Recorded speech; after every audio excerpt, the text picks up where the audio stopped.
we'll just take it off. And I wouldn't know if the lecture can commence now. It's up to the captain to decide.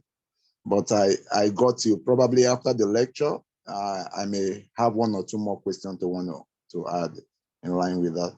Thank you so very much for your explanation. You're welcome. Good morning, sir. Good morning. Yeah, my name is Abiaze Molisa, and it's a very big privilege to have you with us. So, class, our lecturer, Mr. Satish Chandra Sekar, I hope I pronounced that right. Yeah, it's fine. Don't worry. Okay. So he is a journalist and a writer with over 30 years experience. He specializes in injustice and sports. His work has been used by mainstream media like Channel 4, the BBC, and The Guardian, as well as Zambia's Daily Mail and South African print and television. Satish Sekar is part of the quest to properly honor the late African football legend, Godfrey Chitanu.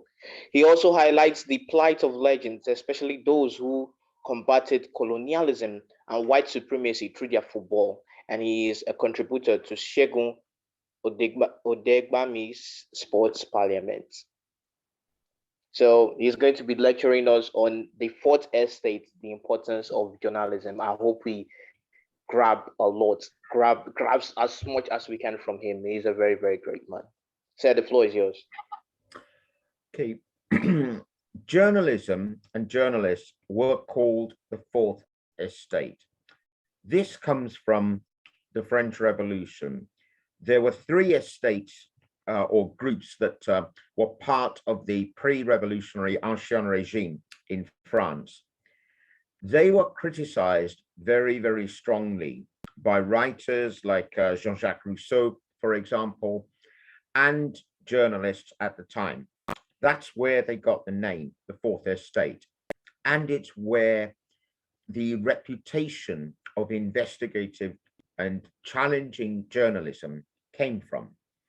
So what I want to talk about is I see myself, hopefully, within that tradition of Fourth Estate, of questioning authority, of questioning anyone and everybody that it needs to be talked to about the particular cases and the particular issues that you're dealing with. My journey started with opposition to the death penalty. I've never liked it, and I've never seen it as any kind of solution. So as a student, I was opposing it largely in the Caribbean and in the United States. Towards the end of my degree, people started challenging me and saying, you do know it happens in your own country, don't you? Which of course I did, but I hadn't done anything about it at that stage. So then I did. And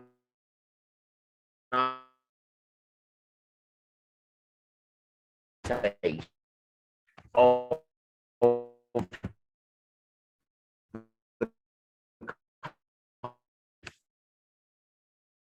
five, or the Lynnette White inquiry, to make it easy for you. I got involved in it because I saw a small piece in a little magazine or paper called the Institute of Race Relations, Race and Class. And the bulletin had a very small piece on this case, and it said one of them had a very strong alibi. Another one had a low IQ, but confessed to the murder. And another one, they had a supergrass who had been involved in framing a police officer before. They also had eyewitnesses who contradicted themselves, each other, and irreconcilable scientific evidence left, right, and center. Somehow they got convictions in this case. And I was looking at it and said, this can't be right. Even from a skeptical point of view of authority, I was looking at this, even though I had been brought up by my parents to respect the police, the criminal justice system, the whole works.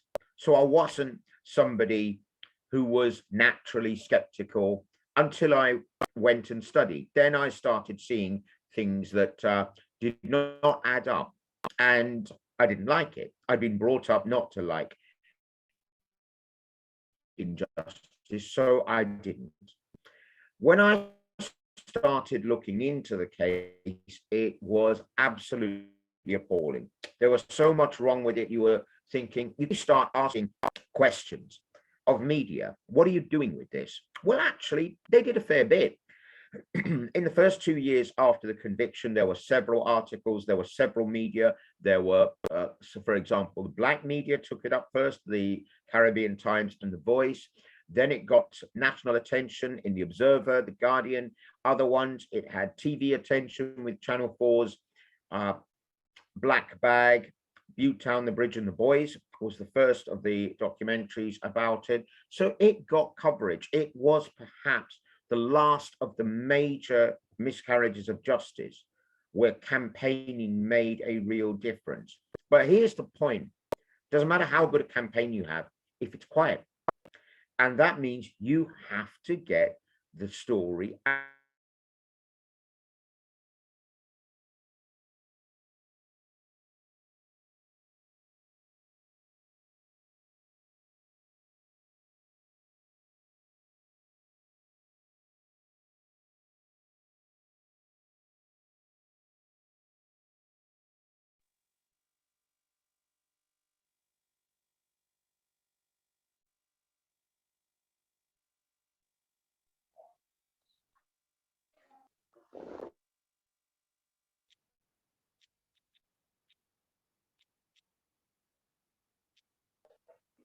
Sir,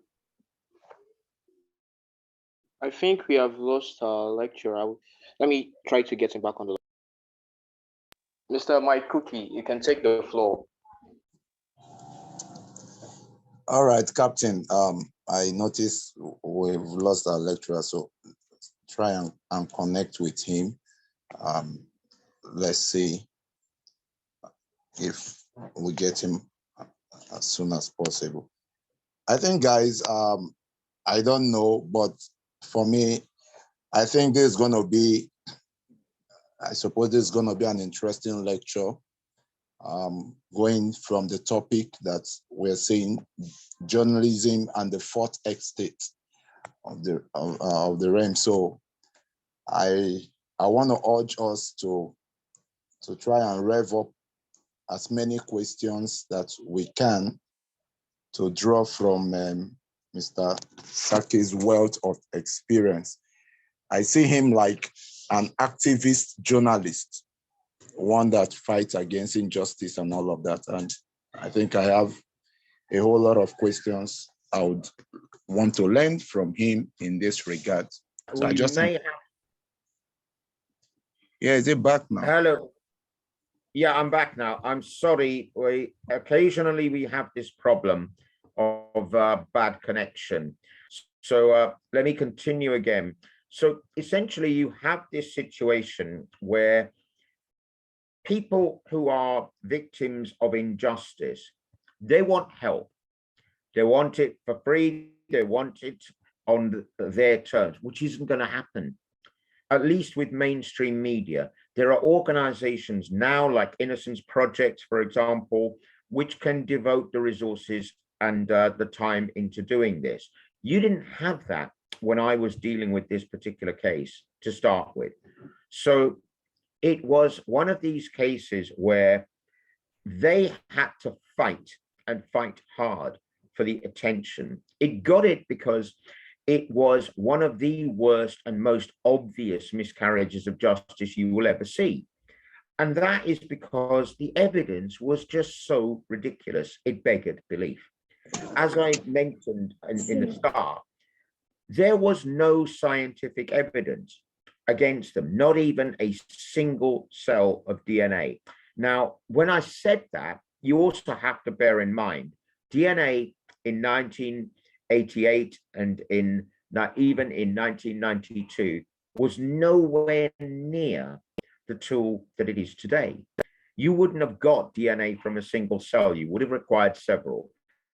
You had blood grouping evidence, which is nowhere near the standard of elimination and of inclusion that, well, elimination it can do, but it can only eliminate people who do not share the same blood groups or combination of blood groups. That doesn't apply to many people. For example, it was said to be very rare, and their definition of rare is 1 in 3,800 people have this combination of blood groups. Well, that tells you by simple mathematics, if you have a population of 60 million, which is what Britain had at the time, you are talking around 15,000 people, half of whom are male, half of whom are female.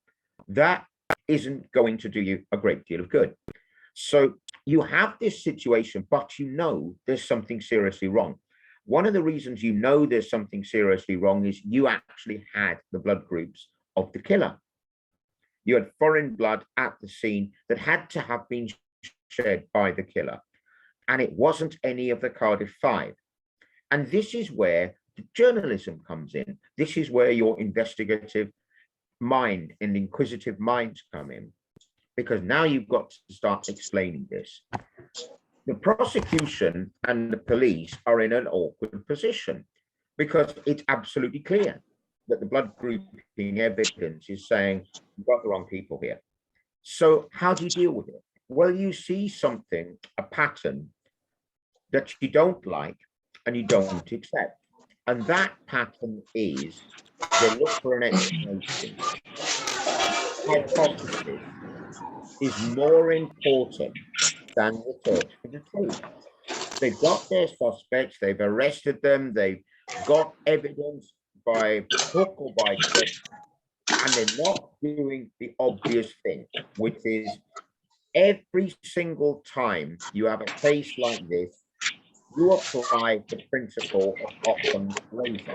If you don't know what that is, I will explain it if somebody asks a question later. The whole point about it is that sometimes the most obvious... Please excuse us. Please say, please. Asha, mute your mic. Asha, please. Sorry. Yeah, that's okay. I'm waiting for that. Right. So what we were saying was the most obvious explanation is the one you pursue first.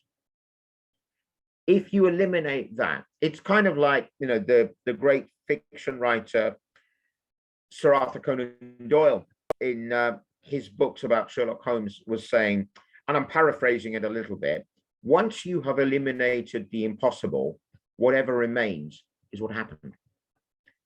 And that's the key here, but you don't see it. In the investigations, it isn't a case of eliminating the impossible and proceeding from there until you get to what happened. It is a case of, I have a sixth sense. I know who did it. So now I'm going to look at the evidence in the case, and anything that doesn't fit my hypothesis of who is responsible, it goes out of the window. It doesn't matter how important it is, doesn't matter if it's unforgeable, which I will come back to later, it goes out of the window. That's what happened here. You had a situation where there was blood. Not all of the foreign blood was explained in this manner, but the first thing they tell you is, right, well, we've discovered one of the witnesses, or who we say is an eyewitness, has this rare combination of blood groups. The response to that should have been a massive so what? That witness was a woman, and the blood grouping had been tested much earlier using a then novel test to determine the presence of the Y chromosome. This lady had had children. It wasn't possible that she would have had Y chromosome. So you know full well it's not her blood. And that should have been that. You should have looked at this and said, it's very, very interesting. It's an incredible coincidence, but that is what it is, a coincidence. That isn't what happened. What they did is they leaned on this woman and told her that they had found her blood in the flat. No, they hadn't. It wasn't her blood. but they tell her time and time again, and they convince her she's going nowhere until she says she was in the flat and saw the murder. And she actually ends up believing it. So you have to look at this as well, because here's another interesting thing. How do people not only confess to things they haven't done, but things they actually know they couldn't possibly have done? It's not a situation of she had a blurred memory. And the same thing happens to one of the convicted men as well. They didn't have so bad memories that they actually knew about the details of the crime. They didn't. And this is one of the other things about it. Where is the investigation, both by the police, but also by the media? Reason I say that is, we'll take a little bit of a detour. One of the men confessed to this murder, and he was the boyfriend of the victim, who was a sex worker.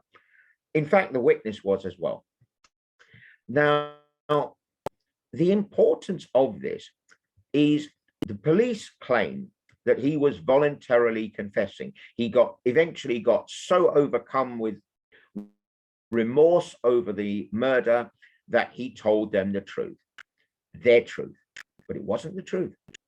And it was very, very obvious that it wasn't the truth. Now, I'm just going to say, in 19 taped interviews lasting around 13 hours, you would think there would be this fundamental question.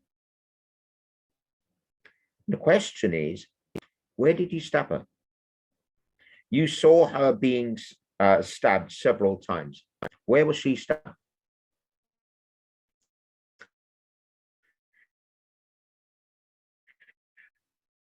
In the 18th interview.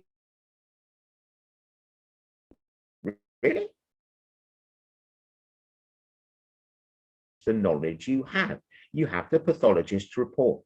You know where all the injuries that the poor lady Lynnette White suffered were inflicted. You know them. There are about 3 in the belly area. But it's not so much the ones that are referred to that are that important. It's the ones that are not. The reason I say that is this case and this murder is now properly referred to as a sexually motivated homicide. I would say it is sadistic, and I would challenge anybody to look at the dictionary definition of sadism and tell me why an attack with over 50 offensive stab wounds, with some defensive ones, her throat slit and her breast targeted, is not a sexually motivated sadistic murder. That's important later. But the point is that I was raising is I've mentioned for the first time about it being sexually motivated and it being sadistic. The reason I say that is there were 25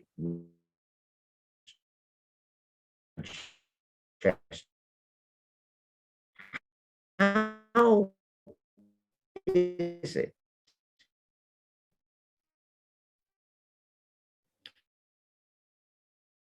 that people were supposed to that? That is the most important part of it, at least in terms of defining what this murder was, which is a sexually motivated homicide. Then you get other things that come up from it. It's almost always these type of crimes are committed by one sadistic, sexually motivated killer, almost always male. It's very, very, very rare for these type of crimes to be committed by more than one person. So that should have been ringing alarm bells. You should have been looking at this and saying, what's going on? It doesn't, the case hypothesis doesn't fit the facts of the crime. It clearly doesn't. The people allegedly saying, we were there, we witnessed this, we were part of this, they're not telling you details that the killer must have known. You should have been looking at this and saying, no, this does not add up. on that alone, this case is a miscarriage of justice. Just, you can see it immediately. It is not compatible with what the facts are saying. As a journalist, you now have a responsibility. If you are an investigative journalist for whom the truth is important, you have to say this. You now have to find outlets to say it. I will argue, and I do argue, it is almost an achievement to have had so many documentaries, so many radio programs, so many column inches on this case, and they still haven't told the truth about it. Now, that's not saying what they're saying is all lies. It isn't. It is, a large amount of it is true, but a large amount of it is repetitive. There's only so many times you can hear this. There's only so many times it makes a difference. You can start telling this story from the importance of what has happened and various things that have not been told, and summarize the facts that have been told. We know it's a brutal murder. We know how many times she was stabbed. We know the intentions and the fact that there was a terrible miscarriage of justice. Why do you have to have a 3-hour program saying that in the words of the people who suffered it? Of course, it's important. It certainly is. For them to have their say and explain how they were treated. But doesn't it make much more impact if you actually start the program by saying, these men are innocent, and this is why they are innocent. Here is the evidence. It isn't a case of they were not proved guilty beyond reasonable doubt. It isn't a case of their convictions were unsafe and unsatisfactory. It is a case of these men were innocent beyond any doubt, never mind reasonable doubt, any credible doubt. They were innocent, and this is why. But that's never been done. You look at all of these documentaries and you look at all of these articles, they don't say that. And this is one of the great failings of journalism. I find it very, very, very difficult to understand how it is possible to not tell these particular facts. Like a lot of what you have just heard, I guess it is for the first time. Now, that's partly because of where you are in the world, but I'm going to tell you other things that have never had the publicity that it should have had. And then you tell me whether that is credible journalism or not. One, the real murderer of Lynnette White is a man named Jeffrey Gafford. He received a lower tariff, that is the minimum you must serve before you are entitled to apply for parole, than 2 of the innocent Cardiff 3. In what universe is that even possible? How can you treat an innocent person worse than the guilty for the same crime, and then say, we expect and demand respect for our criminal justice system? That alone tells you you don't deserve any respect. You need to explain, how is this possible? And you can't use the excuse of, oh, it was at different times, because they actually applied the tariff in terms of the law as it was at that time. That is what the judge says he did. Well, he starts and he says it's verged on the sadistic. No, didn't verge on the sadistic, it was sadistic. No qualification, it was sadistic. And that is vitally important because it affects the starting point. You then look at the law that they are supposed to apply, and it was a correct thing to do, because you had a situation where a politician, the Home Secretary, had the final say on what a tariff should be. Well, a politician is not capable of being an impartial tribunal. They will have their own political views, and they will bring those political views because they have to deal with public reaction to various crimes and also the policies of their political party. It's obvious that it is going to be reflected. in these decisions. People are human, after all. So now you have the situation where the judge doesn't use the law that he has at his disposal. He claims that his tariff, and the system claims that the tariff he imposed followed the law meticulously. Well, actually, it didn't.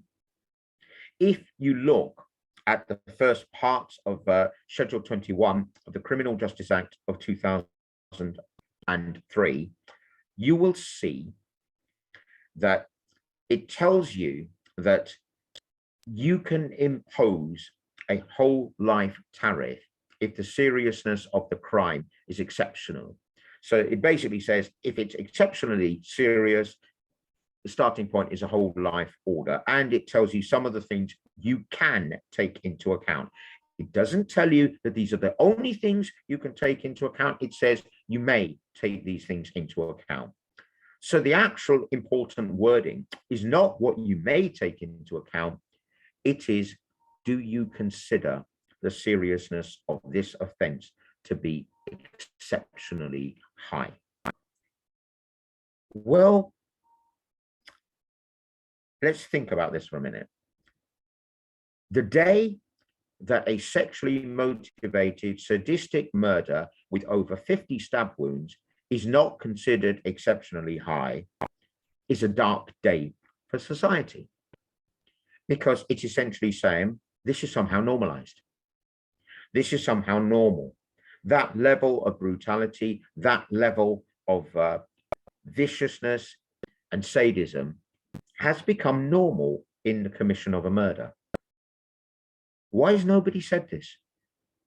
Why have none of the media actually looked at this and said, we cannot believe this? Then you have the next part, which is if you believe that a murder, the circumstances of the murder or the seriousness of the murder is particularly high, the starting point is 30 years. And it mentions a number of factors to take in, you can take into account. One of them is sexual conduct. Well, I've yet to see a sexually motivated sadistic murder that doesn't involve sexual conduct. So why has this judge failed to include what he may take into account in this particular issue? And also, why has he failed to say that 50 plus stab wounds in a sexually motivated sadistic murder is not of a level of seriousness that is particularly high? Again, how do we as a society react to this? Do we accept that this is normal, that this is acceptable in its way? Because by not defining this as a particularly serious offense, or even an exceptionally serious offense, we are normalizing this type of violence. Can't be doing that. And journalists, investigative journalists, should, in my opinion, be saying very, very clearly, this is completely and utterly unacceptable. We want an explanation. Do so. Why have you done this? Why have you said that there were no grounds to appeal against the pathetic leniency of this tariff and the fact that the judge got it completely wrong? He allows a third of his starting point, which was 15 years, for aggravating circumstances. And he says there are two. One is the brutality of the murder, and the other is that this man allowed people he knew to be innocent to go to prison for a crime that he had committed. He imposes, let's take it that he was right, even though he's actually wrong, but let's take it that he was right. He doesn't even apply the full 5 years that he has at his disposal. How can you do that?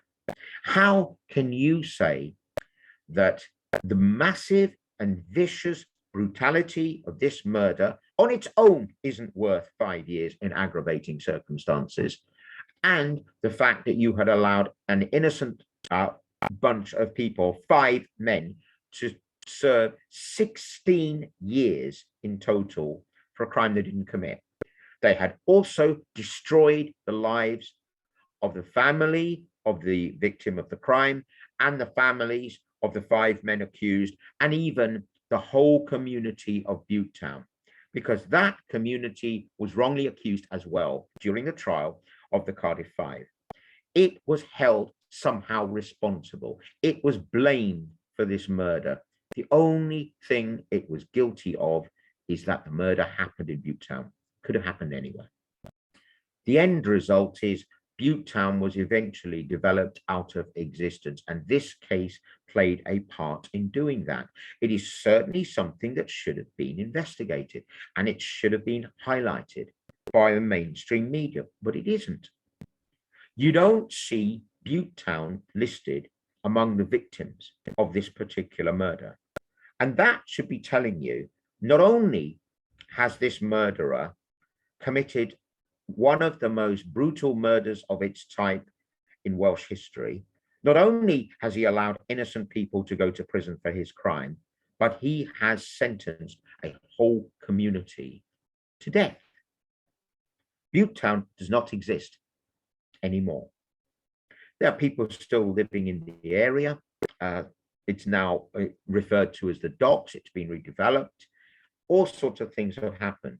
Why is this not taken into account? And then you have issues about mitigation. One of the important things in the mitigation is that Godfrey is credited for assisting the police in their inquiries into what went wrong in the original case. On what basis? He's the person who committed the crime. He's the person who knew about the innocence of these people. He's the person who did nothing to prevent any of that.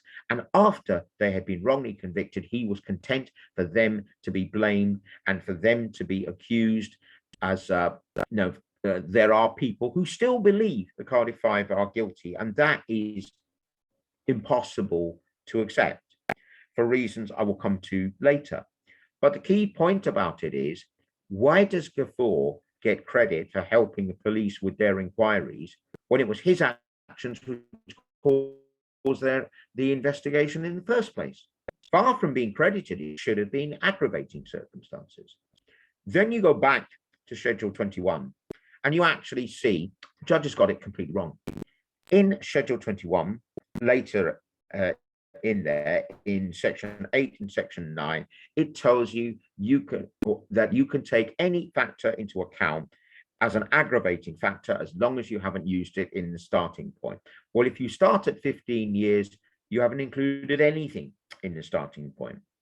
And then Section 9 tells you that you can allow any amount you like for any aggravating factor all the way up to a whole life order. So now tell me, look at the tariff again.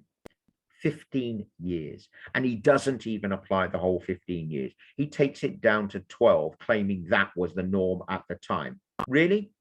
Then why didn't that happen in the Karen Skipper inquiry? Why didn't it happen in the Geraldine Polk inquiry? Both of which were committed around the same time and was solved within the period that we're talking about. Their tariffs started at 15, stayed at 15, and went to a higher level. You now have one of the most notorious miscarriages of justice that South Wales Police's former Chief Constable refers to as being in the DNA of the force, and it is among the lowest tariffs for a murder that you will find in Britain. Now look at media. Look at the mainstream media.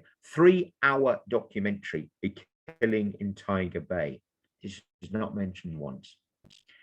Then you have the other big issue, which is when they convicted before, they began an investigation of what went wrong. But the investigation was conducted by the same force that got it wrong in the first place. It was supervised by an organization which is thankfully defunct, called the Independent Police Complaints Commission. That is a clue.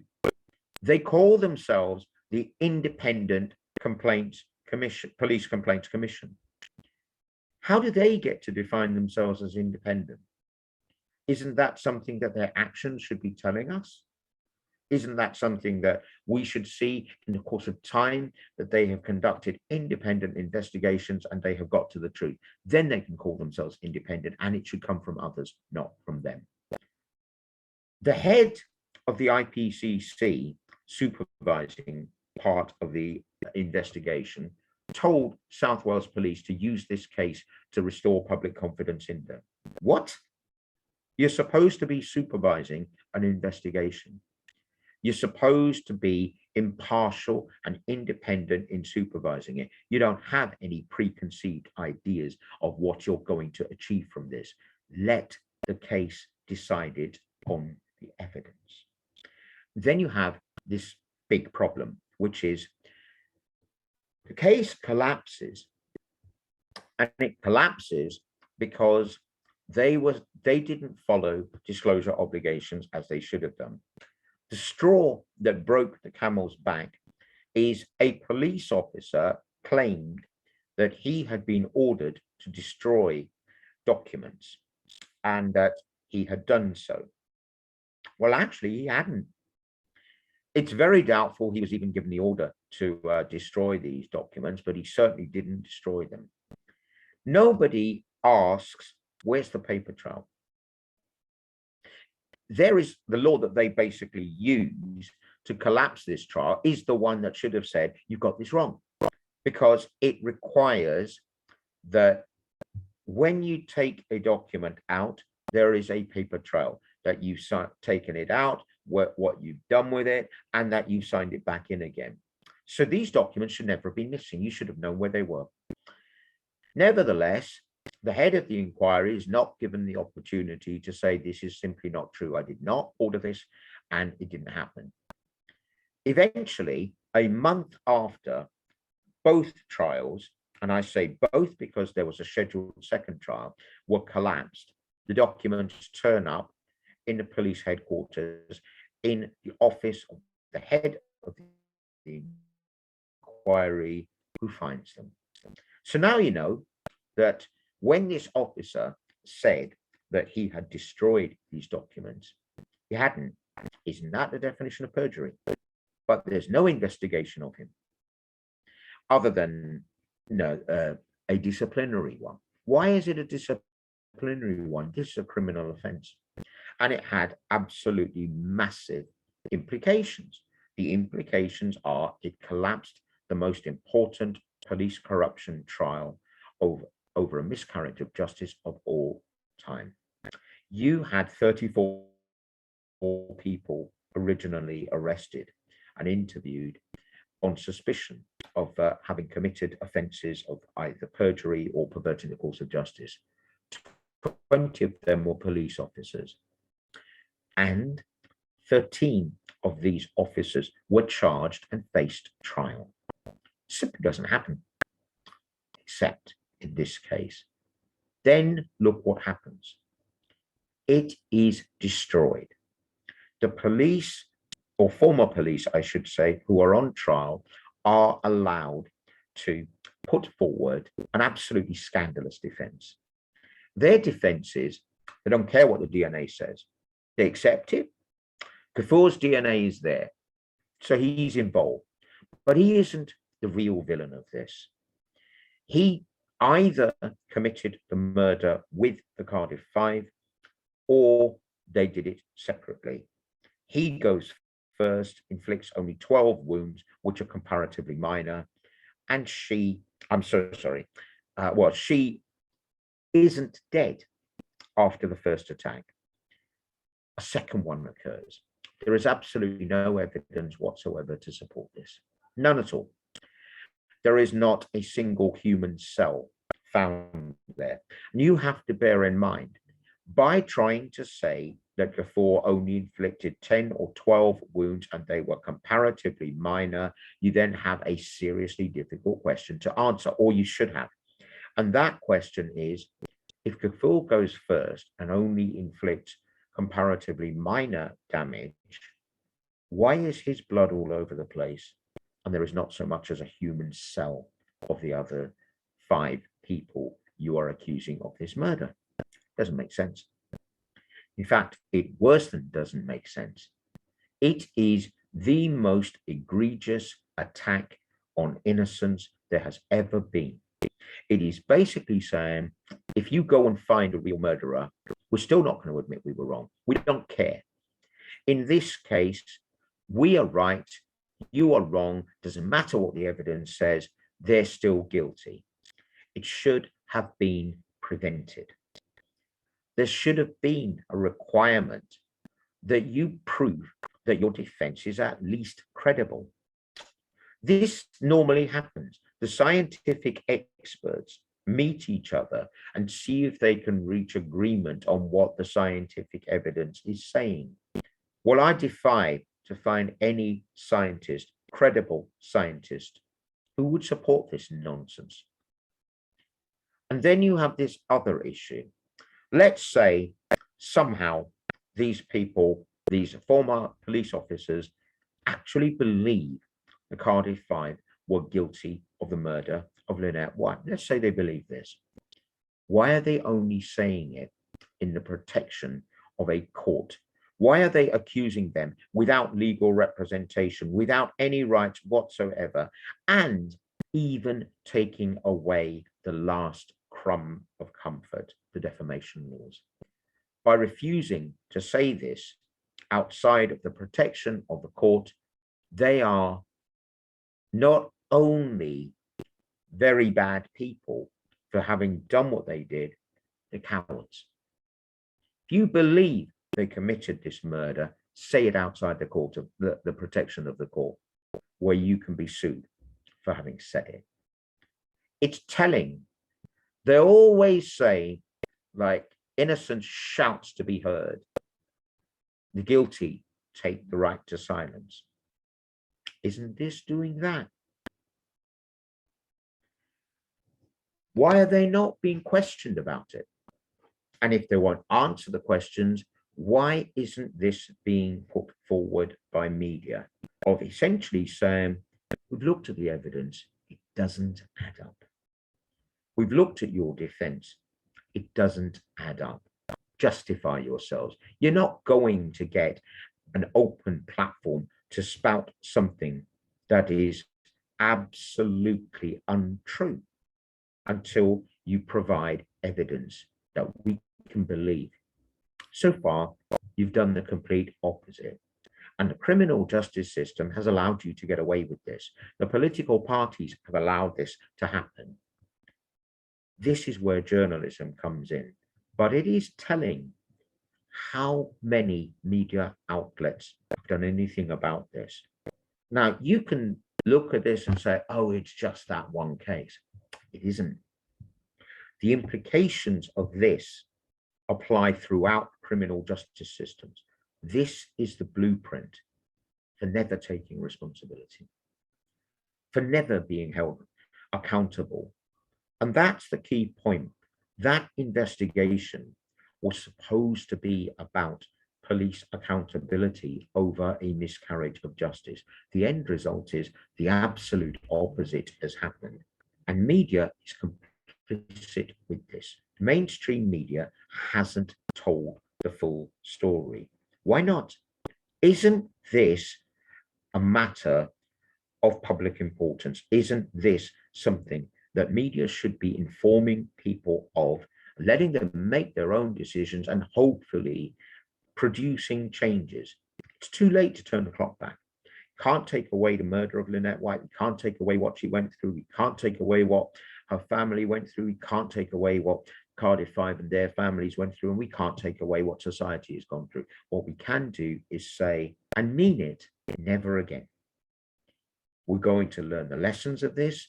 We're going to find out exactly how this happened, why it happened, and what we can do to stop it from happening again.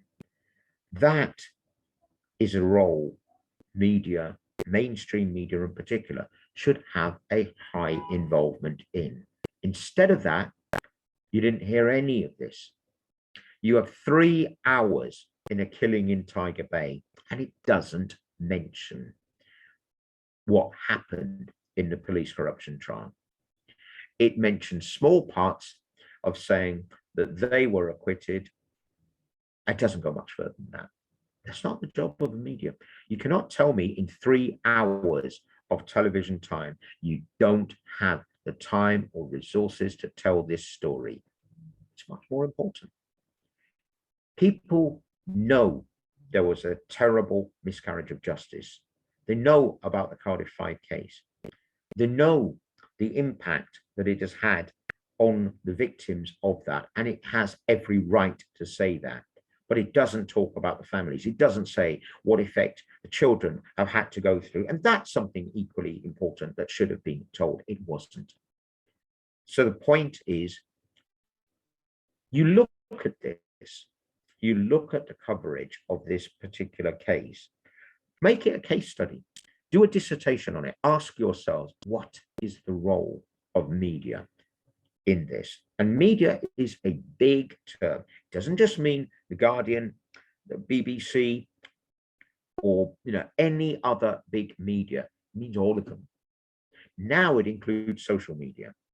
And look at this and say, have media performed their task of informing the public to the level the public has a right to know about? My answer to that is an emphatic no. Now, I will come back to other matters about this afterwards. Are there any questions about this?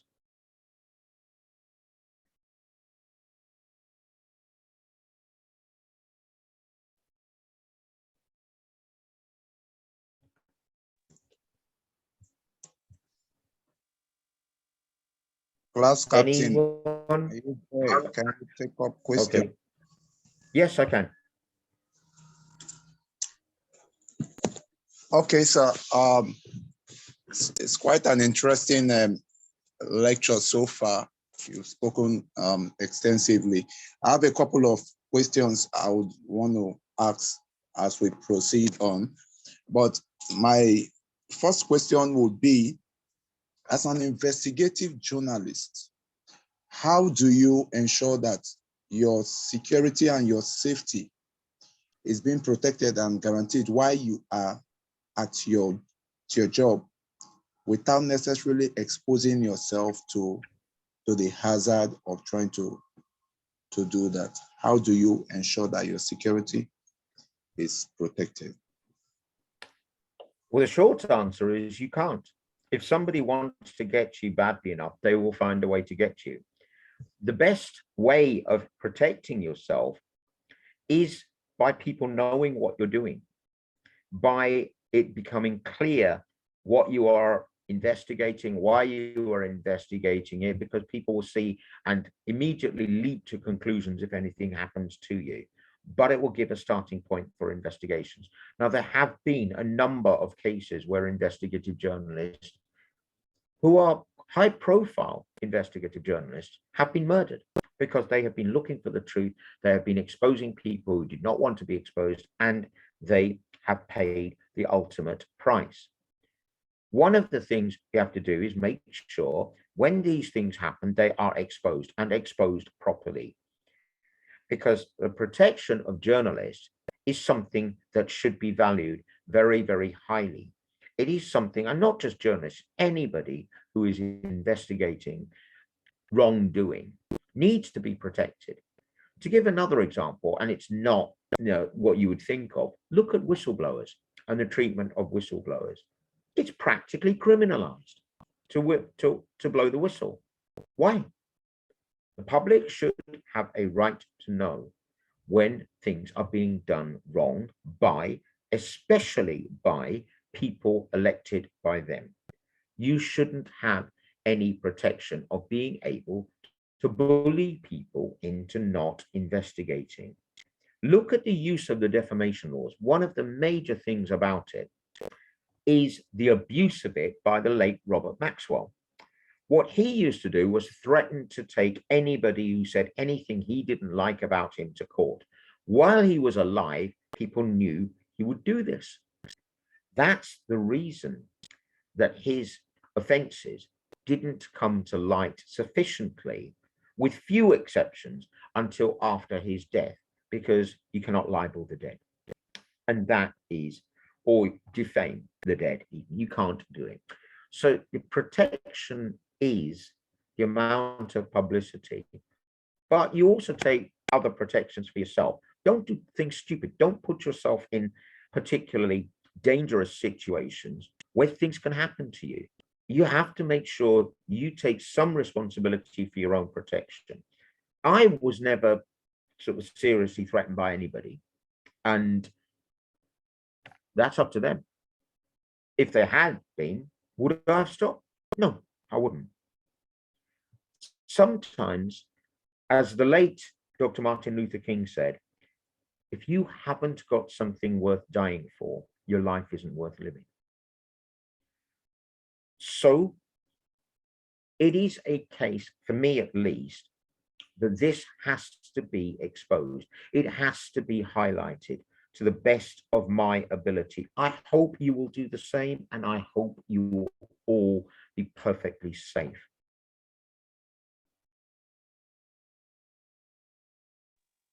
All right, thank you so very much, sir. I will want to hold my other questions. Let me allow my colleagues to also ask their questions. I think someone has a question. His hand is up. Mr. Joshua Mokoro, I see your hand up. You can ask your question. Thank you very much, sir, for the time. My question is, you've spoken extensively on the British society and how the criminal justice system operates. But Nigeria is actually a different kind of terrain. And currently we have literates, but we don't have a literate society. The Nigerian populace are not informed as what justice is supposed to be, or the undertaking of justice. We don't even know what the Constitution provides. Now, my question is this. There's a case currently in Nigeria where a man beats his wife to death, and the court grants him a low tariff, stating that the man has household responsibility to take care of because the state would not be responsible for raising his children. Does that make for morality in society and curbing crime in society? Thank you. Well, the short answer to that is no, it doesn't. You have to have a criminal justice system that enjoys the support of the public. It has to police by consent, for want of a better way of putting it. And that means when these crimes occur, we've had it in Britain previously where women were blamed for violence against them. It has happened several times. The punishments were pathetically lenient on men. So sometimes there's the famous ones where you have violent attacks, even murders, and the excuse was she was nagging me. And you get away with this. Can you imagine that? You take somebody's life because you say she was nagging you. And the courts allow you to get away with that. It's become harder and more difficult now, but you also had this other issue, which is self-defense by women. And it doesn't fit the neat wording of the law, which says you have to react immediately when you are under immediate threat. Well, how do you define what an immediate threat is? If you can be attacked at any point in time and you fear that is what is going to happen because it's happened before, then you can snap at any time. You can reach a realization that if I don't get out of there, or if I can't get out of there, if I don't stop this person and stop him immediately, my life is in danger. And also, in certain cases, the children's lives are in danger. So to answer your question, the answer is no. Your criminal justice system has to take into account what the crime is, what the suitable punishment for that crime is, and also, equally importantly, making sure there are not other victims of the crime, and that is children. They haven't done anything wrong. On any view, they haven't. And that means they have to be treated as totally innocent people, but not just totally innocent people. They have to be treated as victims because that is what they are. And the state saying it's the responsibility of a criminal, which is what the man is in this case, to look after his children, he's not going to be able to do that from jail. So you have to strike a balance. Do you send him to jail? You have to. If the crime is of sufficient severity that it requires imprisonment and for a considerable amount of time, that is what the person has to suffer. But you also have to do that in a manner that makes it very, very clear that children have nothing to do with any of this, and they have to be looked after. And if that falls upon the state to do, that is what the state must do.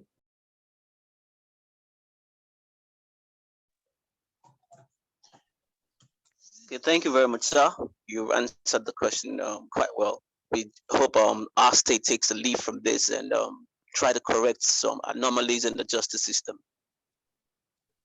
Okay. All right, Tamara, I think your hand is up. I see your hand up. Can you turn on the mic and ask your question to the director? Okay. Good morning, sir. My question is, in investigative journalism, is it morally upright to, like, as an investigative journalist, would it be morally upright for me to discover a secret that the government was keeping away from the public and expose that secret, knowing that it would benefit the public? I'm sorry, could you repeat that? I didn't quite catch it. Tamara, could you repeat your question, please? Hello, can you hear me? Yes, I can. It just was cutting out a little bit. Okay, I said, in investigative journalism, is it right to expose a government secret knowing that it's for the benefit of the public, but like it could also cause chaos? For example, if I'm going to take this example from the movie Don't Look Up, the asteroid that was going to come in collision with the Earth and cause an extinction level event. If I, as a journalist, found out that the government was keeping something like that away from the public, would it be right? Is it my place to expose it? With, of course, evidence and facts to back up that what I'm saying, I know for a fact that it's true. Would it be right for me to expose that to the public, knowing that it may cause chaos, it may make people go crazy and do things that would be to the detriment of others? Thank you. Well, first of all, investigative journalist is not responsible for the actions of others, unless they do so in a totally irresponsible fashion. From your question, you're not doing that. You're doing it for all the right reasons. You're doing it because it is something the public needs to know. And the way you look at this is, if you do not ask the question and provide the information to the public, how are they supposed to make a decision on it? The government has certain things that need to be protected for national security and various other reasons. That's fair enough. But they don't have the right to decide that everything or what is embarrassing to them should be protected from public gaze, from the journalist. And it becomes a responsibility of journalists to expose this, where they see something completely wrong that the public needs to know about in order to make an informed decision. An obvious example of this is the Watergate break-in and conspiracy. Now, the government of Richard Nixon didn't want any of this said. They didn't want it exposed, and there was a massive cover-up.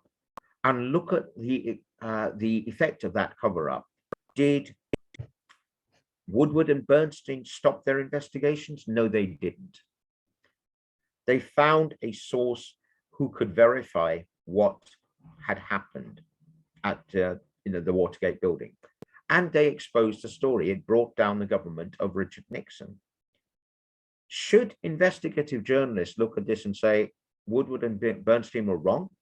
It shouldn't have exposed Watergate because of the effect it could have had on the United States at the time, because of how people could have reacted to this? Or should they look at this and say, no, we have to know about this? We cannot allow our government to abuse its position in the way that the Watergate break-in and subsequent cover-up clearly did. So my answer to that is, yes, you expose it. You take great care to limit the damage to ordinary people and innocent people as you can. But if it is a case of a government policy which is causing irreparable harm to your country and to your people, then your duty is to expose it. Okay, thank you very much. Well, actually, I shouldn't say your duty. I would consider it a duty, but journalists looking at this should decide for themselves, and if they conclude that the issue is of paramount importance, then they should expose it.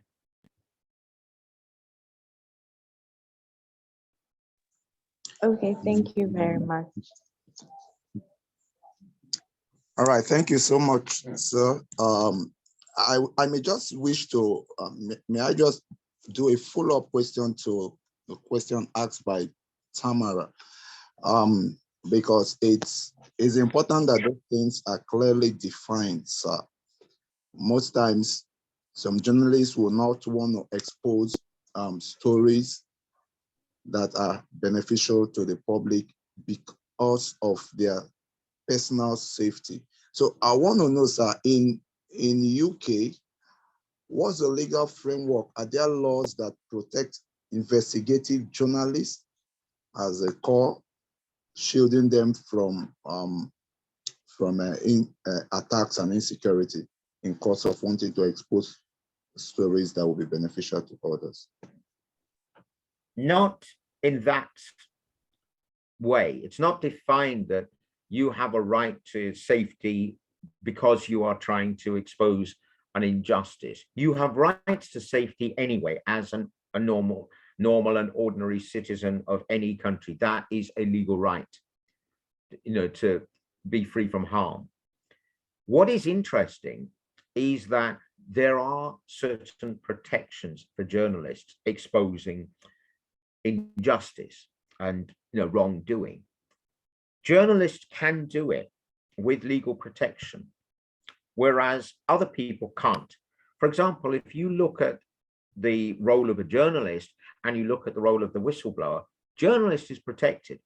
They have their public interest. That's their defense. They're okay. Whistleblower, not so much.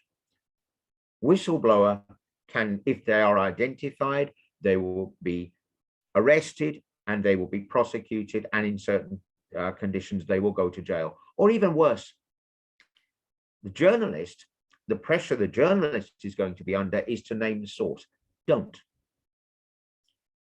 If you name your source, and that source is a whistleblower, and that whistleblower has been doing some good, one, you'll never be trusted again, and you don't deserve to be trusted again.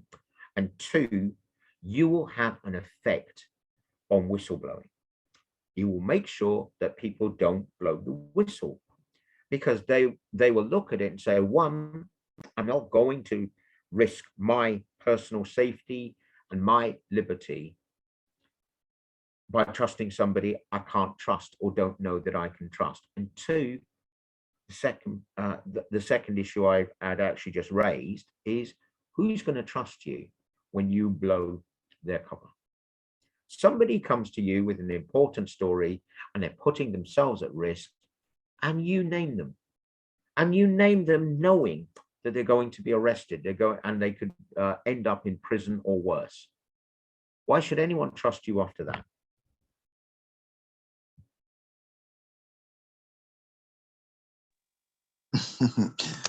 Very well said, sir. It's well understood. So I don't know if anyone has a question, or the lecturer should just continue with his lecture if there's no questions. So maybe you may wish to continue with the lecture, and we'll take some more questions down the way. Thank you. Okay, what I've noticed is the amount of time I've taken. I'm not going to get through all 4 topics that I had in mind. So what I will do is move on to the sports journalism issues now, and we can arrange another session if that is what you want. So to look at the next point, I also do sports journalism. And you look at this and say, how do you combine injustice and sport? It looks like there's no connection. Actually, there is. And the connection is injustice. My sports journalism started because you get access to various people. You get to raise the stories that you want to write about. I have to do that largely through the media I set up called Empowers Magazine. And I also do it through the Fit-It-In Project on occasions. We have issues which are of importance in sports journalism, but they're not getting treated properly. To give you an example, and it's just one example, how many of you know who Godfrey Chitanu is? You can answer if you know. Right, I will take it that you don't. Sorry, Mike, you want to say something? I do. Right. Do you know the significance of Godfrey Chitanu? Because it is something very, very important to journalism. And that is, did you know that he held the world record for the most number of goals in a season and the most number of goals in a calendar year, not once, but twice? He did it in 1968 with Kitwe United with 81 goals, and he did it again in 1972. Now, this is going to sound very, very flippant. Do you know when the calendar year starts? I take it you all know the calendar year starts on January the 1st. The reason I asked that question is this. Godfrey Chitanu only got recognition for his year, international recognition for 1972, when Lionel Messi was deemed to be closing in on Gerd Muller, the late Gerd Muller's record of 85 goals in 1972. Now, this is very, very important. It's important because it's the very same year. Muller breaks the record, actually Chitanu's record, in 1972, but there is a problem. And the problem is that Godfrey Chitanu scored 107 goals. That is in the Zambian season, or rather during it. It wasn't just in the Zambian league that he scored these goals. He scored 49 of them in the Zambian league, and he scores others in various competitions, even in friendlies. Now, some people say, you can't count the friendlies. Okay, then why are you counting the international friendlies of Argentina in Messi's total? Why are you counting other friendlies? You've got to have the same criteria for everybody. Now, the important thing with Chitanu, one of the important things with Chitanu, is Zambia only counted in 1972 matches which and goals which had been scored after the official beginning of the Zambian season on February 20th with the Charity Shield. Last I checked, calendar year began on January the 1st. And this is of great importance because it actually says Chitanu didn't break one record, he broke two. He broke the season, most number of goals during a season, which is 107, and he broke the most number of goals in a calendar year. And the most number of goals in the calendar year was 1972, and it was 116. And this is where it gets really, really strange. Of all the goals to be missing, it is the preliminary round of the African Cup of Champions Clubs. This is the most important competition at the time for clubs in Africa. It's the equivalent of Africa's Champions League now. He scored 9 goals in the tie. That's a record. Well, it certainly was in 1972. It was the most number of goals scored by an individual player in a tie. That's a two-legged tie. He scores 9. One African clubs, Champions Clubs record. Then he also scores 7 in the second leg in which was in Ndola. That was in a 9-0 win, which was a record as well. So Chitanu sets 2 African Cup of Champions Clubs records. Those are the missing goals in the calendar year. You look at this and say, how is this even possible? You have reports in the Zambian media that tell you the score, the day, all the information that you need, and the scorers. You also have, strangely, the people who are strongly supporting Chitanu being recognized for that African record is the team from Lesotho, or representatives of it. The team is called Magenta. I had the privilege of interviewing a person by the name of Lebahang Nteko. Lebahang Nteko was the goalkeeper for Magenta in both those matches. He's the person who let the 9 goals in. He says that Chitanu scored those goals, it's his record, and it should be acknowledged.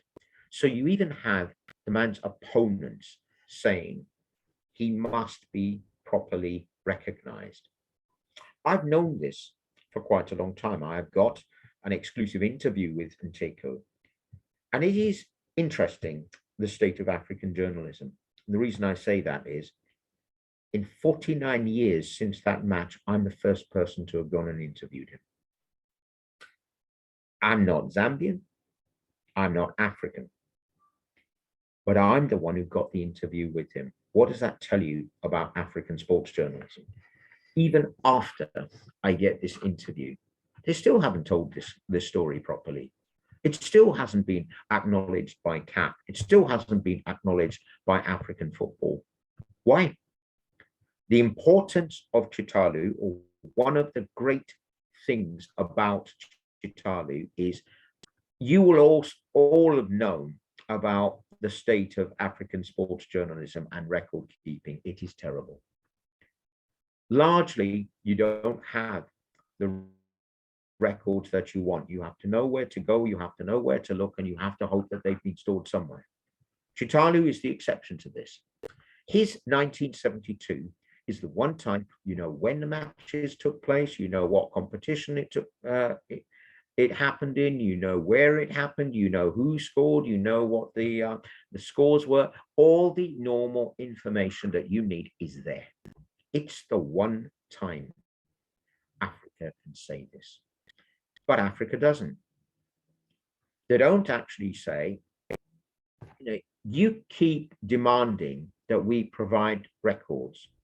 Here you are, here's the records. Now what are you going to say? Well, what they say is, we're terribly sorry, but we're going to move the goalposts.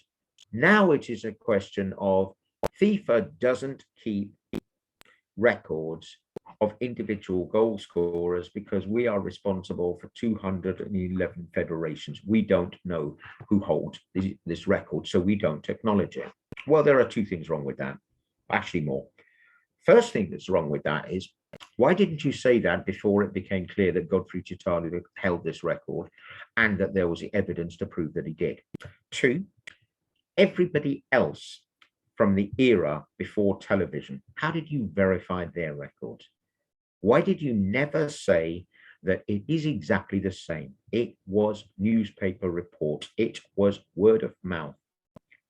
And these people never had their records questioned. How come it is only the African that this is done to? Now you look at it and say, right, now we can start to understand what's going on here. If you do not stand up for Chitanu and his right to be recognized as the world record holder, when you have the evidence to back it up, you will never get any of the African icons from the past acknowledged. And this is a disgrace, because it means you don't honor Ginger Pencilo, you don't honor Asukwe Ekpe, you don't honor various other footballers from the past, especially the Ghanaians. And I say that because they were the African team of the 1960s.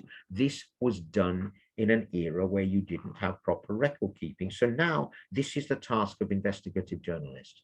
If you want Africa to be recognized and African achievements to be recognized, you have to start with the past. You have to say, how do we recognize this? How do we verify it? Well, it's not that difficult. Some of these matches you know about.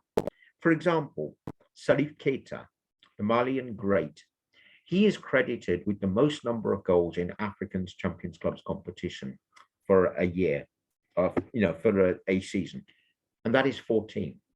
Astonishingly, you look on the internet, you can't find the dates of these matches. You know the teams, and you know you can find it out, but the only way you can actually verify this is by going to various newspaper libraries and finding the coverage of it. And then you need to ask CAF questions, and it's awkward questions that they have to answer, which is every single match in that competition has a match commissioner, and it has a referee, it has officials, and the match commissioner and the referee must do a report. Well, what happened to these reports? We know about the matches, and in the case of Chitanu, we know the exact dates of the matches. We know the scores, we know everything, but where are the match reports? Where's the explanation of it? Well, I've asked, and I have been met with complete silence. Nobody is answering the question, what happened to the match reports, the official match reports? And if you can't find them, that is CAF's responsibility. It's not the responsibility of Godfrey Chitanu. It's not the responsibility of Kabwe Warriors. It's the responsibility of CAF, who had the reports organized, and the reports were submitted to them. If they have lost them, it's their fault. It's not saying we blame CAF.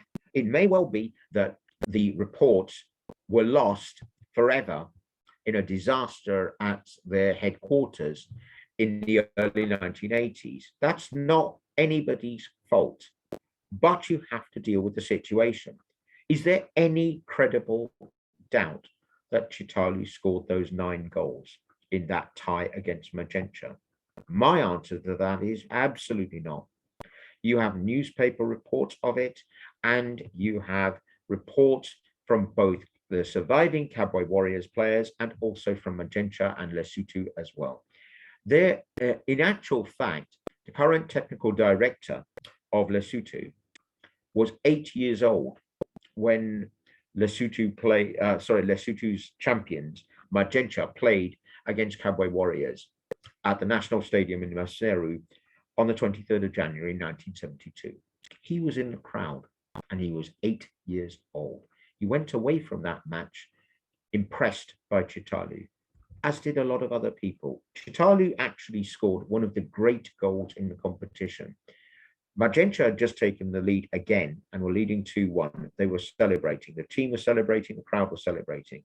A quick kickoff gave the ball to Chitanu. He went through the defense like a knife through butter, reaches the area, the 18-yard box, and he shoots into the top corner, hitting the stanchion, something that Nteko was very, very impressed with. Years later, he asked Chitanu about that, And he got the explanation, which is Chitanu used to practice and he would aim for the stanchion. He would do that after the training sessions. This is a player who there are stories, and rightly these stories, of indiscipline and of his character on the pitch, how he would be. And you don't hear this. You don't hear that he was actually such a dedicated footballer that he would, although he worked a job at the time, you had to work 9 to 5 jobs. So you train afterwards. And what happened was the employers would employ the person and they would give them a job that allowed them to play football. In Chitanu's case, bizarrely, his job at Cabway Warriors is not what you'd expect it to be. Most of the other players would be working for the council. If they were their owners, they'd be working in the mines departments, the welfare departments, and things like that. Chitanu was a photographer. Let that sink in for a minute. One of the great footballers in African history had a day job as a photographer. Now, in terms of recognition, how do you expect the rest of the world to respect African football if you can't stand up for one of the greatest players Africa ever produced? It isn't just 1972, it isn't just 1968. He's also the top scorer in international football of any African. Nobody is near him. Well, I say that, but I mean, you have Kinapiri of Malawi, who had 71 goals. Chitanu has 79, although there is questions over 1 or 2 of them on the thing, but he's still clearly the top scorer in African football. The most recent players that you would know about would be Didier Drogba, Samuel Eto'o, Asamoah Gyan. Drogba is the closest with 65, so he is around 14 goals fewer than Chitanu. Eto'o scored 56, and Eto'o will rightly be remembered when everything is finished with him and football. He will be remembered as one of the greatest African footballers of all time, and I hope one of the greatest African administrators of all time as well. The other one, who's on 50, or actually he's on 51, is Asamoah Gyan, who has the most number of goals by an African in the World Cup finals. But he's considerably shy of Chitanu's mark. You then have the current players. Mohamed Salah is the most closest to him in the 40s. Others are nowhere near. So the record, the African record, isn't likely to be broken anytime soon. And then you have a record which I would guess most of you will not know about. And that is the Sekar Cup. That's the Central and East African Football Regions Cup. It's the oldest in Africa. It started as the Gossage Cup in 1926. Do you know who the record holder is for the most number of goals in an edition of that tournament? It is Godfrey Chitanu with 11. That happened in 1978, and he missed out a little bit on the Africa Cup of Nations. Zambia qualified. He was injured in the first match. He played through the pain. He tried to play through the pain again, and he couldn't. So he had a terrible AFCON of 1978, and he took it out in the Sekar Cup in that same year. He scored 11 goals in just 5 matches. In one of them, in the semi-final, no less, Zambia beat Uganda 4-0. Chitanu scored all 4 goals. It is something the goalkeeper, who is still active within Ugandan football, told me he will never forget. And he rates Chitanu very, very highly. You also have one of your all-time greats, Segun Odigbami. He wants CAF to set up a posthumous acknowledgement of Chitanu. That's a Nigerian, and a Nigerian great at that. Why is it that African football isn't saying, we have this record, it belongs to us through Godfrey Chitanu? It must be acknowledged. We have the records to prove it. We have the evidence to prove it. We're not prepared to tolerate this treatment any longer. You never said this about any of the previous record holders for the calendar year or even the season's tally. Why is it that it's only when an African holds a record that we have this problem? That's some of the issues that I cover in the sports journalism. I also look at the distribution of World Cup places. I'm going to ask another question now. What is the best performance by an African nation in a men's World Cup finals? I can Is answer anyone? that. Yes, sir. Yes, please. Go ahead. That should be Cameroon getting to the quarterfinals. I think that is 1990 World Cup, and Ghana also getting to the quarterfinals of 2010 World Cup. So that has been the best You of any. You missed one quarterfinalist, which is Senegal in 2002. Yes, sir, absolutely. What would you say if I said that's not the best performance by an African nation in a World Cup, men's World Cup?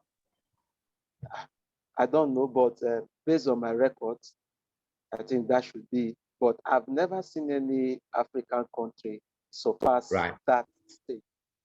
Okay, now let me explain why. I used my words very carefully.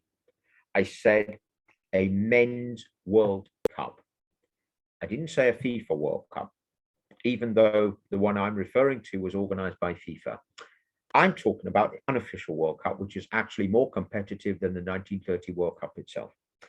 And that is the 1924 Olympic Games and the 1928 Olympic Games football tournaments. When I'm finished, all of you go and have a look.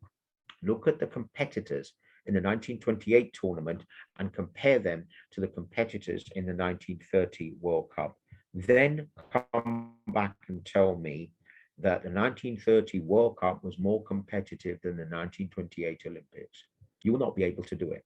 And the reason you won't be able to do it is among the, when they were setting up the World Cup in 1930, it was largely because there was a breach over amateurism and its status. So a number of teams simply didn't want to participate. For FIFA to maintain the credibility of their competition, they had to allow teams which allowed a degree of professionalism, a measure of how bad this was. You didn't even get compensation for your absence from work, even though you were actually playing for your country. That's not saying being paid or being given bonuses. You didn't even get the transport. You didn't get living expenses. You got nothing. This is partly why some of the teams were fed up with the Olympic Games afterwards and they didn't want to play in it. And that is what partly why you had the beginning of the World Cup was over this schism, especially with Olympic champions England and Denmark being among the harshest interpreters of the amateurism rule. In 1928, you still had a much, much more competitive tournament than you did in 1930. You will see that there were few European teams that could be bothered to go to Uruguay, even though Uruguay said we will meet the transport expenses and we will also meet the accommodation expenses, but we'll agree how we're going to do that and on what level. When you look at the teams that came to Uruguay, a number of them are conspicuous by their absence, the most important of which, let's say, was Italy. Italy was important because they were the host in 1934 and they all but boycotted the 1930 Olympics. I'm so sorry, the 1930 World Cup. But they were present in the 1928 Olympic Games. And the South Americans dominated it. The final was the same as in 1930. It was between Uruguay and Argentina. And they did exceptionally well. What is also interesting is the beaten semi-finalists. One was Italy and the other was Egypt. Egypt. So that means best performance in a World Cup, albeit an unofficial one, because the 1928 Olympic Games football tournament should be seen as an unofficial World Cup. It was more competitive and produced a higher standard of football. If you do not acknowledge 1928, why are you acknowledging 1930 simply because it is called an official FIFA World Cup? Did you know one of the teams that participated in the 1930 World Cup bought its slot? Romania had done nothing of note in international football at that time, but it had a king who was a football enthusiast. And interestingly, FIFA boast about this. Boast may be the wrong word, but FIFA highlighted on the website. The king so enjoyed football that he paid the cost of Romania's entry into this World Cup. He lobbied for them to be entered. They were entered and he paid all the costs. In other words, they bought the slot. How does that get recognition? Even pride in it from FIFA. And the 1928 Olympic Games, which was also run by FIFA. It is the last Olympic Games football tournament that was organized by FIFA. Why is it not recognized? You may note recently the controversy has arisen again because FIFA has told Uruguay to remove two of their stars. The two stars that they want removed from the jersey are for the 1924 and 1928 Olympic Games. It should not be removed. It should be acknowledged and it should be properly appreciated. That is the first World Cups. 1920 you can argue about, but certainly 1924 and 1928 fit the bill of a World Cup, especially if you include 1930. So now you have this situation, because now it's becoming very, very interesting. When I referred to the presence of the slot buyers, Romania, there is one team which was highly conspicuous by its absence. FIFA did the 1930 World Cup by invitation. Guess which team wasn't there? Do you know? Does anybody know which team wasn't there that should have been? Not by choice, but wasn't there. Anybody? I think that should be West Germany. No, it's Egypt. Bear in mind, the invitations come from previous performances. Egypt was fourth in the world. Admittedly, they got absolutely thrashed in the semi-final and the third, fourth place, but it doesn't matter. That is still the best performance by an African team in a World Cup for men. But Egypt isn't present in the 1930 World Cup.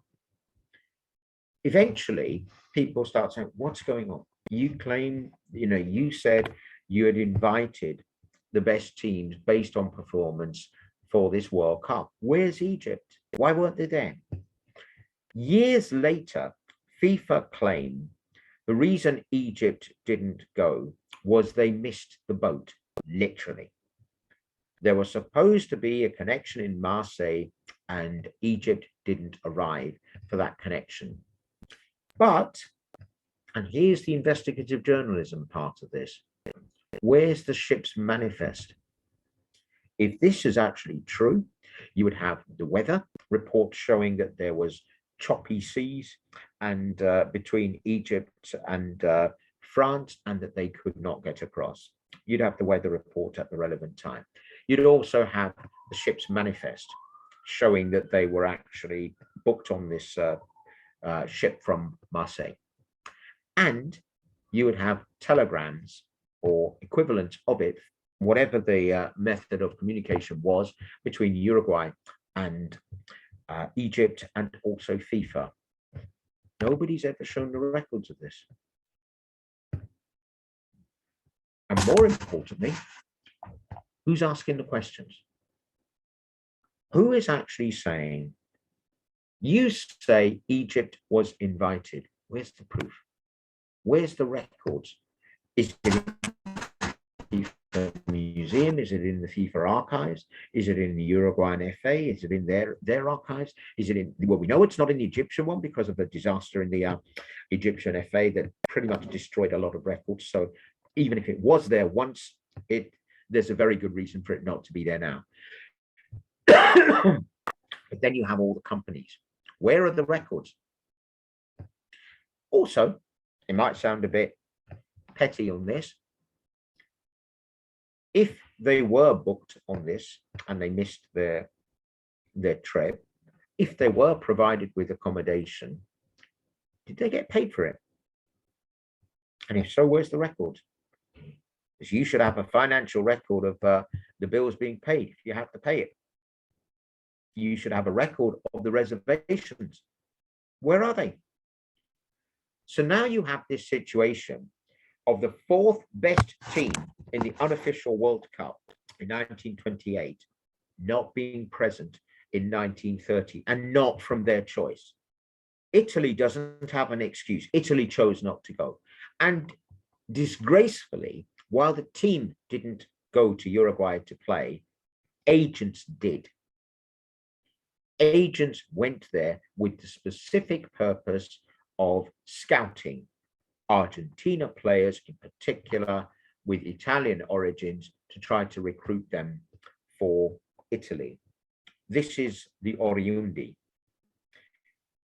That is basically foreign people or foreign-born people with Italian heritage.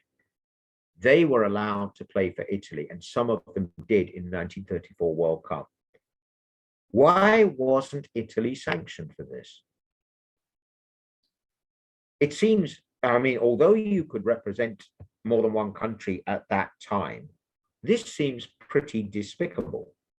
This seems pretty dodgy, that they are refusing to go and play in Uruguay, but have no problem going to Uruguay to see if they can recruit players from the other country. That happens in 1930. 1934 is, we hear a lot about World Cups and controversial refereeing and terrible decisions and the rest of it. You want to see the father of outrageous officiating and World Cup scandals, or football scandals, look into 1934 World Cup. It's astonishing.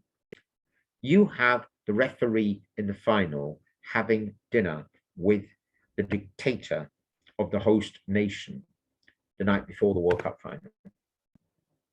And nobody says this is dubious. You have some of the hard refereeing. You look at the elimination of Spain, you look at the elimination of Austria, and even in the final as well. You will find controversy left, right, and center in 1934. And you have another scandal of it, which is, why was Italy allowed to host the 1934 World Cup at all when it had boycotted 1930? Imagine this now under the FIFA statutes. There's no way that a country would be allowed to host a World Cup following boycotting the last one. You look at Africa Cup of Nations and you will see a lot of this. You will see if countries are banned, they're not going to be allowed to host, with one exception, and that is Equatorial Guinea. When it hosted on its own, it was actually banned during the qualifiers, but that's another matter. These are among the sporting things that I like to highlight. We also cover matches in general, and we cover other sports, but not as much as we would like. So I think if I end it there, we can have some questions, but there is something else which I didn't get onto about the the contribution of football to liberation struggles. So, and I also didn't manage to do a lot of the stuff I wanted to do on injustice. So if you want me to do another, then we can arrange that, and I will deal with those issues another time, because what I wanted to do was at least give a decent show of a couple of these issues that I wanted to talk to you about. So I'll leave it at that, and you can now ask questions. But I would like to finish by 11:15, if that's at all possible. If you want to ask me questions after that, we'll arrange for you to be able to do that. Okay, thank you.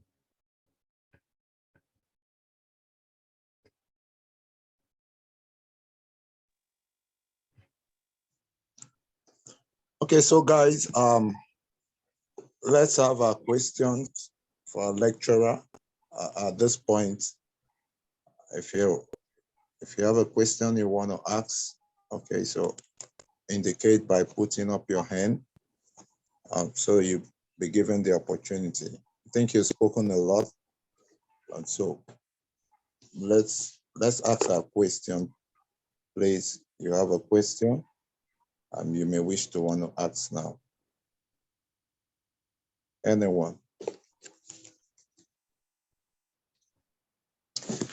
Okay, so maybe I should just ask while others are trying to put up their question. I really wish to know from you, sir, what would be your advice to an upcoming investigative journalist as a core area? What are the preliminary things he or she needs to know or do? Are there courses, special courses, that such one needs to embark on? And the second question I would just want to add to it is, does an investigative Can you do it one at a time? Let me answer the first question, then you can ask the second question. Okay, sir. Right.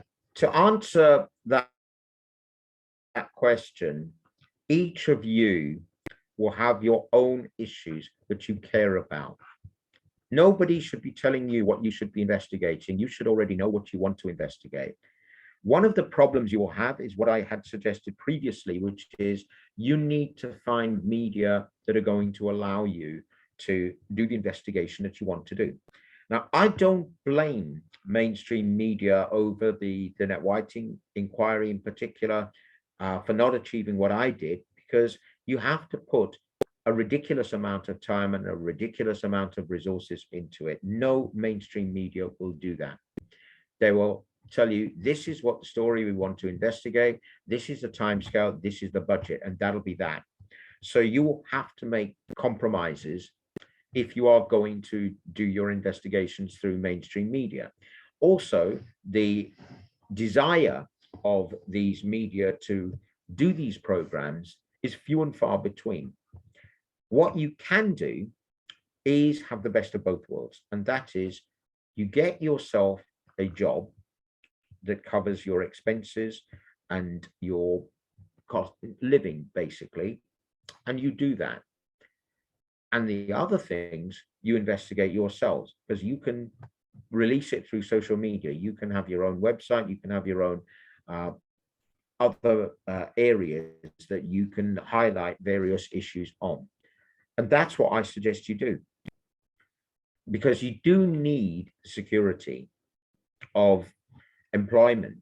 You need the security of being paid for what you're doing in order to have the freedom to live and also to investigate the stories that are important to you. But nobody should be telling you what stories should matter to you. That's something you've got to decide for yourselves. Okay, sir. Thank you. Thank you very much, sir.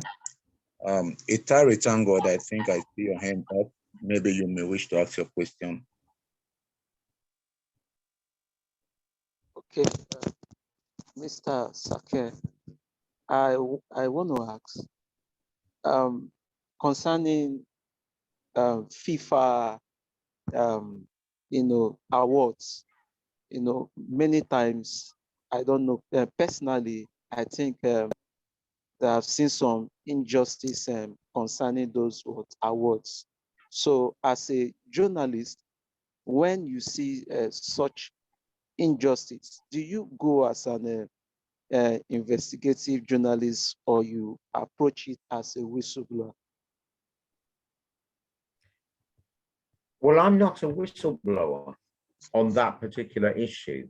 I have an opinion about certain awards. To give you a very good example, the 1972 African Player of the Year Award. You simply look at look at the top 10 of that, and you cannot explain it. You can provide a good justification for the person who won, Sharif Suleimani, but apart from that, it isn't just a case of who was included, it's a case of who wasn't. Chitanu, despite scoring 116 goals in the year 1972 and achieving various other feats, as I've mentioned earlier, wasn't even in the top 10 of the African Player of the Year award. Interestingly, and a lot of people say this, well, it's French-centric, or it was Franco-centric at that time, because it was done by France Football magazine.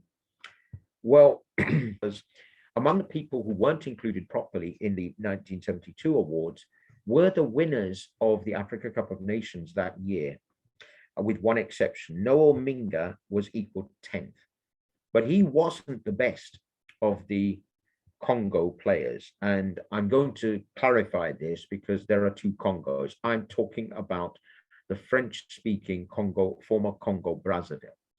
They were the most unlikely winners of the Africa Cup of Nations that you can imagine. They were supposed to be going there to be beaten in every match. Instead of that, they were the surprise team of the tournament, and they won the tournament.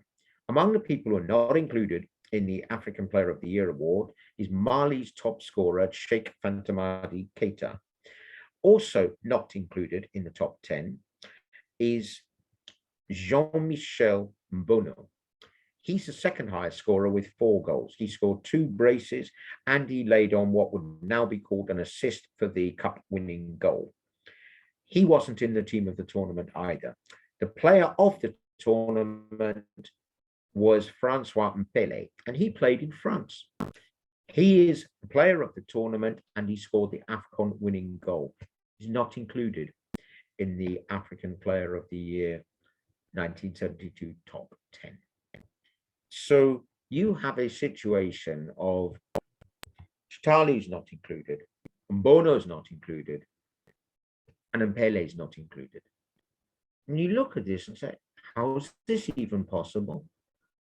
How can you be that successful, have that breakout years, have the stellar performance of the year and not be included in it?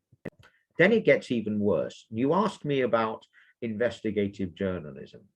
Well, it failed and failed miserably in 1972.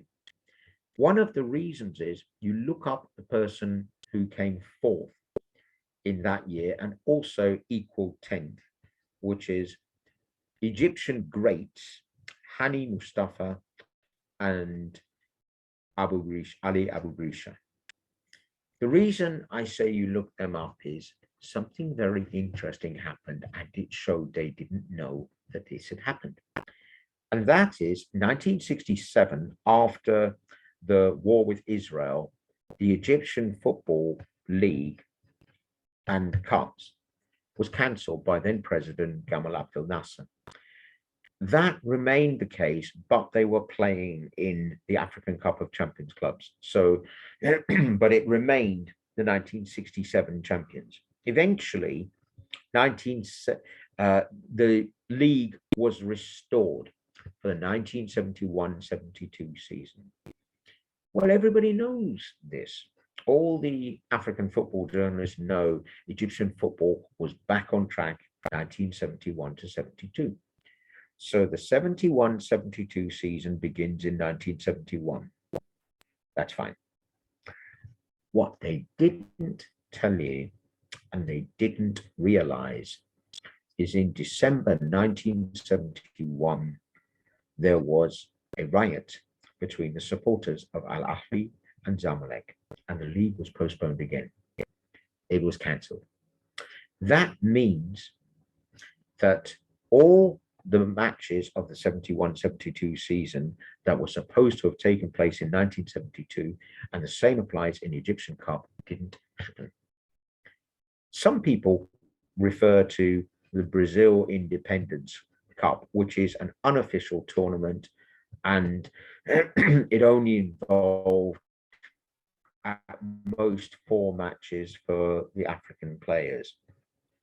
It's supposed that Hani Mustafa had a great tournament. I'm sure he did. But what difference does that make?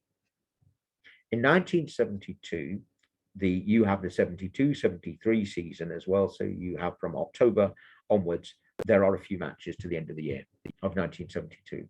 It is very, very, very unlikely that Abu Grisha and Hani Mustafa played more than 20 competitive matches in 1972. But they're in the African Player of the Year award. Chitanu isn't. Francois Mpele isn't. Jean-Michel Mbono isn't. Does that tell you what you need to know about investigative journalism?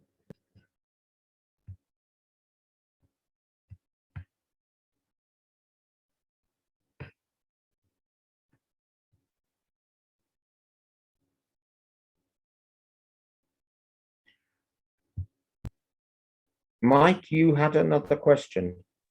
Okay, yes, I have a question. Okay, so I wanted to know, does an investigative journalist necessarily need to have a legal background? No. You can have any background you want. I don't have a legal background. I had to teach myself along the way because it was necessary for what I was trying to do. But now you can be looking at issues which have nothing to do with law.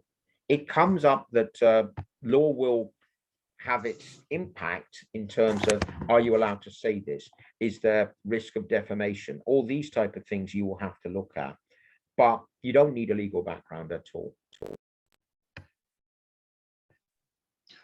Okay, because while you were giving your lecture, I heard you were quoting some parts of the Constitution and stuff like that. So I was wondering if a journalist, an investigative journalist for that matter, may need to have an understanding of the law. But I think I get your question, sir. Maybe I'll just carry on from that a second. The reason I was referring to that was I was dealing with an investigation of a criminal case. And obviously that does involve law. That was why I was quoting it. If I was looking at something else that didn't have legal implications, it wouldn't be necessary and I wouldn't have been quoting law. Okay. Well understood. Well understood. Mr. Kayode, I think I see your hand up. You may ask your question, please. Okay, Mr. Sekar, I'm very grateful for this opportunity. My question is on sources. Clearly, from lecture, you talked about getting information in investigative journalism. It goes way back. You have to dig deep and get information from the past. Now, my question is authenticating the sources, because you mentioned that some of the records might have been destroyed. Some of them might not be easy to lay hands on. And you mentioned a goalkeeper that kept in Chitanu's time, the one that considered Yes. Now, there are some of these people you'd say you'd meet, and how do you authenticate that how do you know they're original? Because I think part of the problem is authenticating the sources of this information you're trying to get. That's my question, authentication of sources. Okay, in relation to the goalkeeper, Lebahangan Teko, there never was any question because everyone accepts he was the goalkeeper. The Lesotho FA put me in touch with him through various connections, and he agreed to talk to me. And he knew I was interested in Chitanu and the Lesotho section of it, because it's been kind of ignored for quite a long time. If you know who you want to interview and why you want to interview them, you don't have the problems that you were mentioning. The only major thing is, do they want to talk to you? Are they prepared to talk to you? If the answer to that is yes, then you get your chance to ask them all these pertinent questions. And there were several. I mean, there's stuff I didn't get onto, which I do ask on a regular basis about the welfare of the former footballers and their great contributions. So you get some of this already known. There are various articles, there are books that identify some of the people you want to talk to. If they're alive, you then have to try and find them and get them to ask them if they're prepared to talk to you. It helps if you get an introduction. To give an example, I knew about the heroic and fantastic contribution of late Ginger Pencil, but I didn't have any contact to him, at least not originally. I knew what he had done, I knew how important he was, and I knew I needed to talk to him if at all possible. I got an introduction from among the best you could get, which is the former captain of Zambia, Dixon Makwaza, the late Dixon Makwaza. Makwaza used to visit Ginger Pencil quite a lot. He went with me and he explained what it is I was trying to do for Ginger, and we became good friends afterwards. In terms of the journalism, Ginger Pencil couldn't tell me what was in his head. He wanted to. He was trying very much to tell me, but he wasn't able to do so. So this was one of those occasions where, even though there were journalistic reasons for going to see Ginger at one point in time, I knew very quickly he was not going to be able to tell me the stuff I was hoping he was going to be able to tell me. But we stayed in touch and he became a friend. I would come and see him as often as I could in Zambia. It isn't anything to do with journalism, and it isn't something that is an obligation on any of you to do. It's something I chose to do. And it was because he was such a legend, such a decent person, and you looked at him and where he was living, and you were thinking, how on earth is this possible? After everything this man has done for Zambia, for Zambian football, for Africa and African football, how is he allowed to exist like this? So it's a case of, some of it is luck, and some of it is you do your research first. You look at who can help you to get the introductions that you need, if you need introduction, because you have to bear in mind, some people, for me especially, when I'm doing stuff in Africa, the first thing they look at is, you're not African. You don't look African, and you certainly don't speak with an African accent. Why should I trust you? Well, the answer is, they see what you do. You show them that your journalism is honest. It is what you said you were planning to do. It is what you did. And in my case, that I wanted to help them further. Generally, people in Africa and African football know this. So to answer you again, you have to be prepared to do your own research. You have to make contact with people, and even people who can help you to make contact with people you want to talk to about. I got lucky with a number of the people I wanted to speak to. I would go and speak to certain people. I would talk to them. They would mention other people. I would ask, you have contact with these people, and can you help set up to talk to them? Many times that is exactly what happened.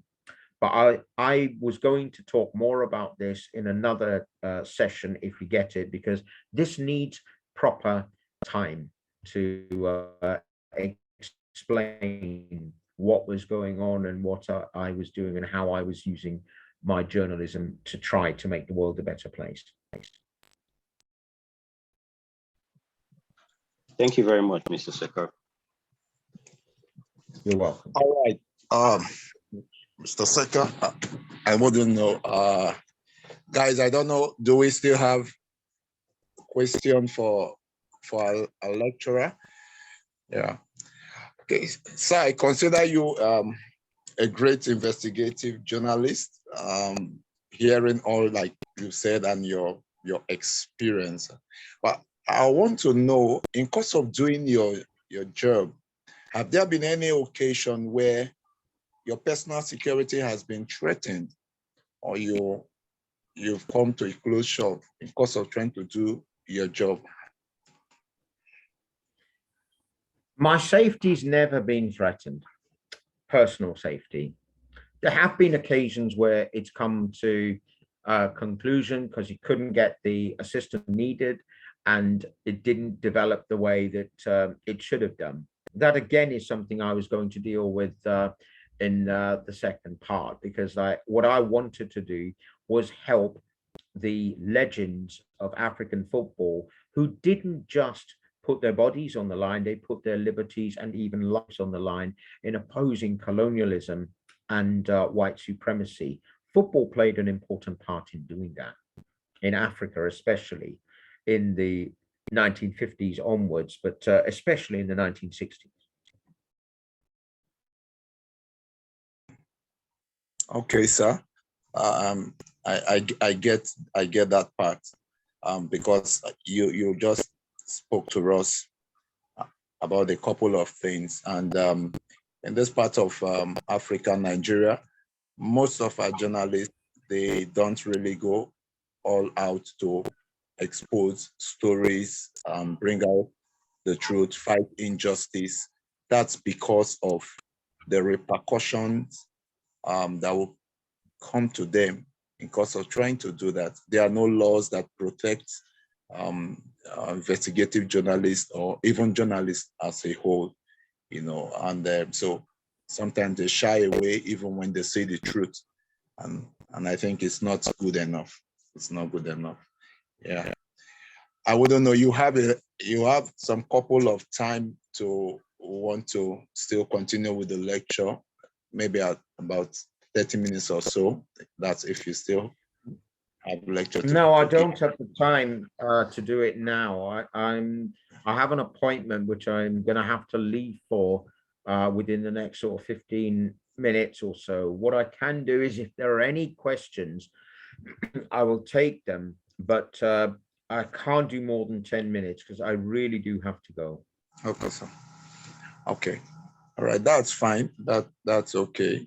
I'm not sure if any other person have a question. I'm not seeing any hand up. If there's no question, sir, maybe we could have your concluding thoughts on this as we bring the lecture to an end. Okay, well, my concluding thoughts are, you are all the next generation of journalists. It is a big responsibility for you, but it is also a big opportunity. You're going to make a difference through your journalism. It is your chance to use your profession to highlight the things that you care about. It isn't something that isn't going to have personal cost. It will. And the personal cost is going to involve, among other things, how are you going to make ends meet? How are you going to look after yourself and your loved ones? How are you going to raise the funds for that? That is what the professional mainstream media can do for you. You can get a job, you can use that to get your reputation, and when you are big enough, you can go freelance and people will come to you.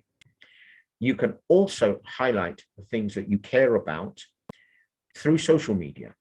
You can set up your own YouTube channels, you can set up magazines, you can do all sorts of things, and your own websites to allow you to say the things that you want to say and do the investigations that you want to do, but you will have to do those on your own time. And that will also involve sacrifices, because you're not going to have time to do other things. You have to strike balance. It is important, but it's not your life.